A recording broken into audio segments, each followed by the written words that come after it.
नमस्कार, आप देख रहे हैं सिटी पोस्ट लाइव। मैं हूं दीपक शर्मा। एक सर्वे आया है सामने, दलितों के बीच दलितों के लिए काम करने वाले एक संगठन ने यह सर्वे कराया है बिहार के दलितों के बीच। और यह बताया है कि बिहार में दलितों के चहेते नेता कौन है, नंबर वन पर कौन है, नंबर टू पर कौन है, नंबर थ्री पर कौन है, नंबर फोर पर कौन है, और किनके पक्ष में इस बार बिहार के दलित इस चुनाव में जो 3 महीने बाद होने जा रहा है इसमें गोलबंद हो सकता है। इस बारे में जानकारी देने के लिए, चर्चा करने के लिए और इसके क्या मायने हैं, कितना इम्पैक्ट पड़ेगा इसका चुनाव पर, इस पर चर्चा करने के लिए हमारे साथ हैं वरिष्ठ पत्रकार Shrikant Pratyush. National federation of Dalit and Adivasi organisation है और इसने सर्वे किया है 10 जून से 4 जुलाई के बीच में। और दावा किया गया है कि 25 दिनों में 49 विधानसभा सीटों पर ये सर्वे हुआ है। सबसे खास बात यह है कि बिहार को कई भागों में बांटकर सर्वे किया गया है, जैसे कोसी, मिथिलांचल, सीमांचल, भोजपुर, चंपारण। ठीक है। और सर्वे में 23 दलित जातियों को, खास तौर पर दुसाध और रविदास मुसहर को केंद्रित किया गया है। उनके बीच जाकर सर्वे किया गया है और सर्वे के जो नतीजे हैं वो चौंकाने वाले हैं। मोदी अभी भी 47% दलितों की पसंद है। दलित उनको पसंद करते हैं। मतलब नंबर वन पर नरेंद्र मोदी है। हाँ, नरेंद्र मोदी हैं अभी दलितों की पसंद। लेकिन राहुल गांधी भी पीछे नहीं है बहुत ज्यादा, वो भी 40% से ज्यादा दलितों की पसंद है। तो नंबर टू पर राहुल गांधी है। बिल्कुल। लेकिन अब मोदी और राहुल से भी ऊपर एक कोई है, वो है स्वर्गीय रामविलास पासवान जी, जिनको सबसे बड़ा नेता अपना मानते हैं दलित, बिहार के दलित। उनको 52% दलित मानते हैं कि सबसे बड़े और काबिल नेता थे। और दूसरे नंबर पर जो रविदास समाज के लोग हैं, वो जगजीवन बाबू को, जगजीवन राम को अपना नेता मानते हैं। लेकिन रामविलास पासवान की स्वीकार्यता हर दलित समाज में है। और देखिए, तेजस्वी यादव को 28% दलित चाहते हैं कि वो मुख्यमंत्री बने और नीतीश कुमार को 22% दलित पसंद करते हैं। दलितों के पसंदीदा सीएम कौन हो गया? तेजस्वी। मतलब चिराग जी तो अभी मुख्यमंत्री के दौड़ में शामिल ही नहीं है। अभी तो तेजस्वी ही है ना, और नीतीश कुमार, दो ही है मेन उम्मीदवार। तो इनमें तेजस्वी नीतीश कुमार जी से ऊपर है। तेजस्वी की जो बेरोजगारी का मुद्दा है, जो सामाजिक न्याय पर जोरदार जोर है जो, और आरक्षण का दायरा बढ़ाने की जो मांग है, उसको लेकर दलितों का झुकाव तेजस्वी यादव की तरफ बढ़ा है। और महागठबंधन को 46% और एनडीए को 31% दलित पसंद कर रहे हैं। कोसी भोजपुर में महागठबंधन बहुत मजबूत नजर आ रहा है दलितों के बीच, और सीमांचल में एनडीए ज्यादा मजबूत है दलितों के बीच। जो जो जनगणना हुई है, जातीय जनगणना, उसका श्रेय भी जो दलित हैं 35% वो मोदी को दे रहे हैं कि मोदी जी के चलते हुआ है। ठीक है। नीतीश कुमार से 48% जो दलित हैं असंतुष्ट हैं, संतुष्ट नहीं है। और दलित, अब असंतुष्टि को आप नाराजगी भी कह सकते हैं। और उनकी नाराजगी कई कारणों को लेकर है। ठीक है। उसके बारे में भी चर्चा करेंगे हम। लेकिन अभी आपको बता दें कि सबसे खास बात क्या है कि 82% दलित आरक्षण की सीमा बढ़ाना चाहते हैं। वो चाहते हैं कि आरक्षण की जो सीमा है बढ़ जाए। और तेजस्वी यादव भी तो वही कर रहे हैं। नीतीश कुमार ने जातीय जनगणना कराई और उसके बाद आरक्षण की सीमा बढ़ाने की कोशिश की, लेकिन मामला चला गया कोर्ट में।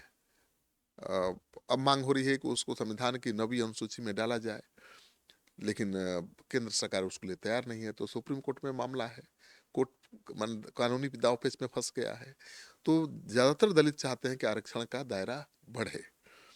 और सबसे बड़ी बात है कि महागठबंधन की पैठ दलितों में बढ़ी है, इस आंकड़े से लग रहा है। लेकिन मोदी जी अभी भी दलितों की पहली पसंद है। रामविलास पासवान जी तो रहे नहीं, तो मोदी जी अभी भी दलितों की पहली पसंद है। फिर भी महागठबंधन की पैठ पहले से ज्यादा बढ़ी है दलितों में। इसका क्या इम्पैक्ट होगा चुनाव में? देखिए, दलितों के नेता पासवान जी हैं सबसे लोकप्रिय नेता, वो अब है नहीं। उनके उत्तराधिकारी हैं चिराग पासवान। तो दलितों के बीच उनका जो क्रेज बढ़ रहा है, दलित उनको अपना नेता मान रहे हैं, इसका सीधा फायदा एनडीए को मिलेगा, मिलेगा ना। और दूसरी तरफ राहुल गांधी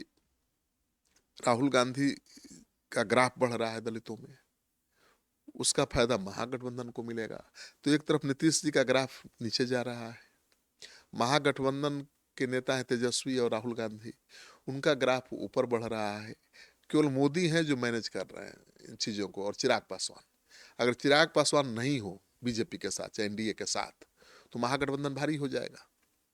और चिराग पासवान के जो तल्ख तेवर दिखाई दे रहे हैं, वो तो यही बता रहे हैं ना भाई, कि उनको इस बात के एहसास है, जो सर्वे में बात आई है सामने, उसके अनुसार चिराग पासवान एनडीए के लिए बेहद जरूरी है। चिराग पासवान माइनस, तो चिराग पासवान अब और ज्यादा सीटें मांगेंगे। 30 अब तक लग रहा था कि 30 तक मान जाएंगे, फिर कहेंगे कि नहीं 40 दो। नहीं, वो 40 सीटों की ही मांग कर रहे हैं, लेकिन उनको भी प्रैक्टिकल होना पड़ेगा ना। अब एनडीए में कई दल हैं, नीतीश कुमार हैं जो 100 से कम सीटों पर लड़ने को तैयार नहीं है, बीजेपी भी उनसे कम सीट पर नहीं लड़ेगी। तो केवल 43 सीटें हैं, और चिराग को भी देना है, जीतन राम मांझी को भी देना है, उपेंद्र कुशवाहा को भी देना है। तो ऐसे में जो सूत्र बता रहे हैं कि 30 सीटों पर भी चिराग मान सकते हैं, तो 28 से 30 सीटें तो चिराग को मिलेंगी। और बाकी जो सीटें बचेंगी, 14-15 सीटें, वो मांझी और उपेंद्र कुशवाहा के बीच बंटवारा होगा उनका। लेकिन पहले जो खबर आ रही थी कि चिराग पासवान को 25 से ज्यादा सीट देने को बीजेपी तैयार नहीं है, अब नहीं लगता है कि बीजेपी ऐसा कर पाएगी, क्योंकि चिराग पासवान के तेवर ऐसे ही हवा में तल्ख नहीं है। उनको पता है कि मैं इनकी मजबूरी हूँ, माइनस चिराग एनडीए सरकार नहीं बन सकती है। और यही चिराग पासवान को ताकत यहीं से मिल रही है। उनको लग गया कि भाई माइनस चिराग तो न ये सरकार बना पाएंगे न तेजस्वी बना पाएंगे। तो चिराग जब तक एनडीए के साथ हैं, एनडीए का पलड़ा आपको भारी दिखाई दे रहा है। लेकिन अब तेजस्वी और राहुल का भी तो ग्राफ बढ़ रहा है दलितों के बीच। और तेजस्वी तो जो अति पिछड़ा समाज है उसमें भी तो सेंधमारी कर रहे हैं। पिछले लोकसभा चुनाव में कुशवाहा को लड़ाया, ज्यादा कुशवाहा को लड़ाया, 7 सीटों पर महागठबंधन ने, उसका फायदा मिला, 2 कुशवाहा सांसद बन गए भाई। विधानसभा चुनाव में भी उनकी यही योजना है कि यादवों की संख्या घटाई जाए। यादव तो ऐसे भी रहेंगे तेजस्वी के साथ, तो उनकी संख्या वो घटाएंगे। मुसलमानों की शिकायत है कि उनका हमेशा इस्तेमाल किया आरजेडी ने, लेकिन उनको राजनीतिक भागीदारी नहीं दी, हिस्सेदारी नहीं दी, तो उनकी संख्या बढ़ाई जाएगी। मुस्लिम उम्मीदवार और अति पिछड़ा उम्मीदवारों की संख्या ज्यादा दिखाई देगी इस बार, यादवों की संख्या घटेगी, और इसका फायदा मिलेगा महागठबंधन को। तो मुझे लगता है कि चिराग ही एक आज की तारीख में ऐसे फैक्टर हैं जो एनडीए को बचा सकते हैं। तो एनडीए अफोर्ड नहीं कर सकता है चिराग को छोड़ना, और चिराग को इस बात का पूरा अंदाजा तो है। ये जो सर्वे है किसके लिए गुड न्यूज है सबसे बड़ा, एनडीए के लिए या तेजस्वी यादव महागठबंधन के लिए? नहीं, एनडीए के लिए मुझे नहीं लगता बहुत अच्छा है, इसलिए कि चिराग पासवान की अहमियत बहुत ज्यादा बढ़ गई है। अब चिराग पासवान बीजेपी के लिए दूसरे नीतीश कुमार बन सकते हैं। अगर उनका स्ट्राइक रेट लोकसभा चुनाव की तरह रहा और 30 सीटों पर लड़े और 25 जीत गए, तो सत्ता की कुंजी उनके हाथ में आ जाएगी। अब फिर तो पहले ही कह चुके हैं कि बिहार बुला रहा है, बिहार में बड़ी भूमिका निभाना है, बिहारी फर्स्ट, बिहार फर्स्ट। तो मुख्यमंत्री की कुर्सी पर भी तो दावा ठोक देंगे। और फिर बीजेपी को जिस तरह से नीतीश को झेलना पड़ा, या नीतीश कुमार को मुख्यमंत्री बना के रखना पड़ा 20 साल तक, वैसे ही चिराग को भी बना के रखना पड़ेगा। तो बीजेपी की चुनौती बढ़ी हुई है, फायदा है चिराग के चलते। बीजेपी का अपना सीएम बनाने का सपना टूट जाएगा। टूट जाएगा तो बीजेपी की चुनौती बढ़ेगी।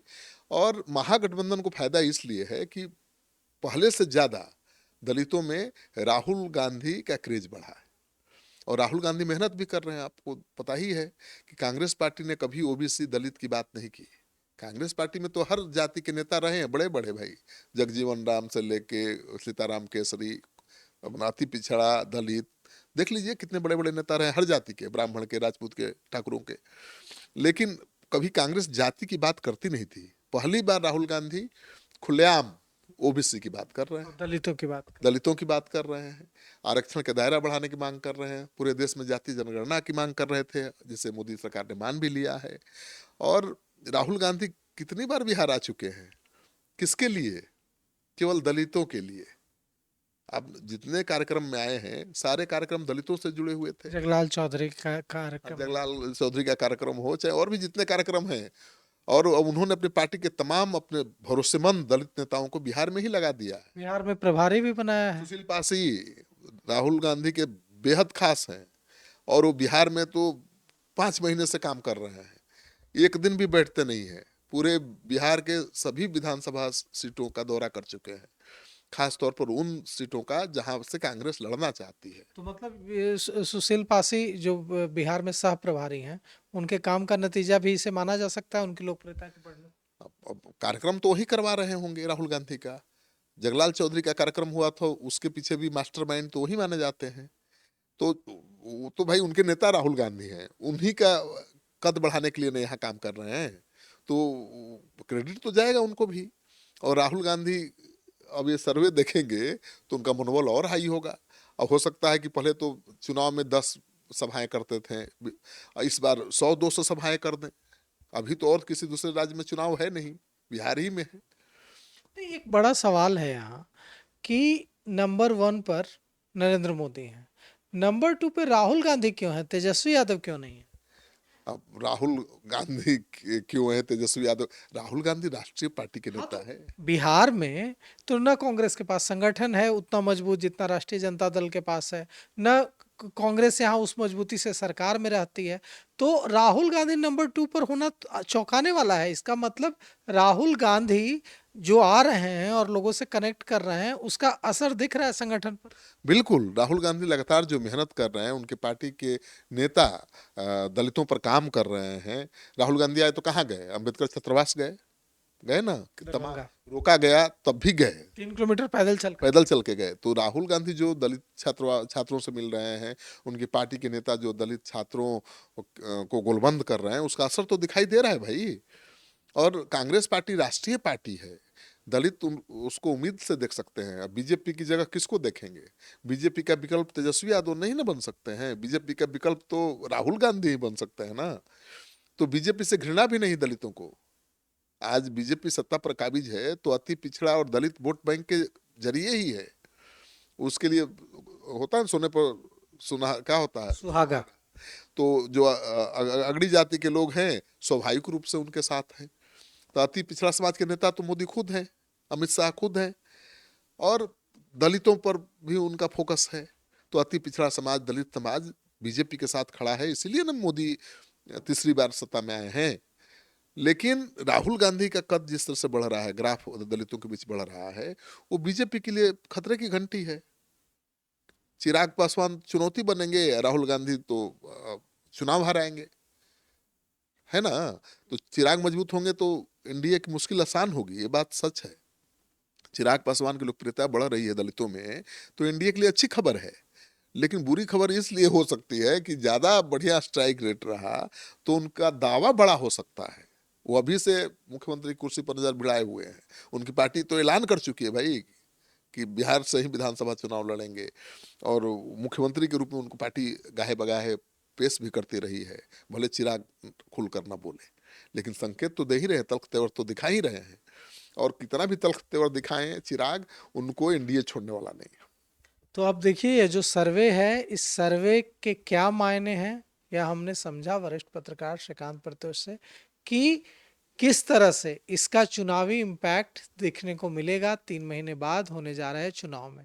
अब देखिए इसका कितना फायदा नरेंद्र मोदी ले जाते हैं, कितना फायदा राहुल गांधी महागठबंधन को दिलाते हैं, तेजस्वी यादव महागठबंधन को दिलाते हैं, चिराग पासवान इसका कितना फायदा दिलाते हैं एनडीए को, और क्या कुछ होता है। इस पर आपकी क्या राय है, क्या कुछ हो सकता है? आप अपनी राय कमेंट कर जरूर दीजिएगा। तो फिलहाल इस पेशकश में इतना ही। आगे की खबरों के लिए देखते रहिए सिटी पोस्ट लाइव। शुक्रिया।